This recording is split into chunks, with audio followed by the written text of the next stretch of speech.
मार्च से ही इन्होंने अनाउंसमेंट करनी शुरू कर दी थी। 31 मार्च से हम जो है पुरानी गाड़ियों को बैन करेंगे और ईंधन नहीं देंगे पेट्रोल पंप पे।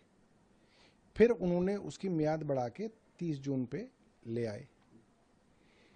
इतनी एक्साइटमेंट क्यों थी भारतीय जनता पार्टी की सरकार को कि 61 लाख वाहन यानी कि 61 लाख परिवारों को आप लगभग जो है उनकी बाह मरोड़ के उनको कहेंगे कि आप अपनी गाड़ी स्क्रैप करो और नई गाड़ी खरीदें। वो सरकार चलाना एक सीरियस बिजनेस है।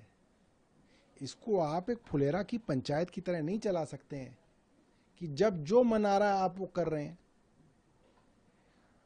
और अगर सीएक्यूएम ने कहा था तो पहली बात तो सीएक्यूएम तो कोर्ट है ही नहीं। आप तो कह रहे थे कि आपको कोर्ट ने आदेश दिया है, सुप्रीम कोर्ट ने आदेश दिया है। सीएक्यूएम तो एक अथॉरिटी है जिसके अंदर केंद्र सरकार एक बाबू को अपॉइंट करती है, उसका चेयरपर्सन। अगर सीएक्यूएम ने आपको आदेश दिया तो सिर्फ आपको तो नहीं दिया, यूपी को भी दिया था, हरियाणा को भी दिया था। उन्होंने तो इंप्लीमेंट नहीं किया, आपने क्यों किया? और अगर आपने इंप्लीमेंट कर दिया था, आप कह रहे थे हमारे पास और कोई चारा नहीं है, तो अब आपने वापस क्यों ले लिया? इसका मतलब आपके पास ये ऑप्शन था। आप जानबूझ के सरकार के जो सरकार का पूरा इंफ्रास्ट्रक्चर है उसको जनता के खिलाफ इस्तेमाल कर रहे थे। और फायदा किसको होना था? 61 लाख वाहन अगर नए बिकते तो वर्ल्ड रिकॉर्ड बनता दिल्ली के अंदर कि इतनी सारी गाड़ियां बिकेंगी। ऑटोमोबाइल कंपनीज, उनको फायदा होता। ओला उबर, जिन्होंने अभी 2 दिन पहले जिनको सरकार ने इजाजत दे दी कि भाई अब आप अपने जो दाम है दुगने तक ले जा सकते हो, सर्ज कर सकते हो। मतलब अगर मुझे कहीं से कहीं 300 रुपये में जाना है और पीक टाइम है तो वो 600 रुपये भी ले सकता है मुझसे।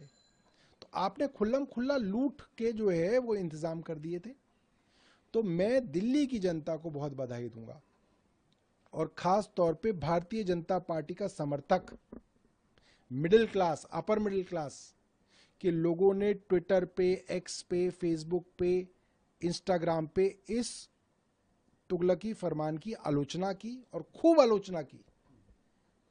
हम लोगों ने प्रेस वार्ता करी 2 बार और इस कारण जो है इस फैसले को वापस लेना पड़ा। मैं दिल्ली के लोगों को बधाई देना चाहता हूं।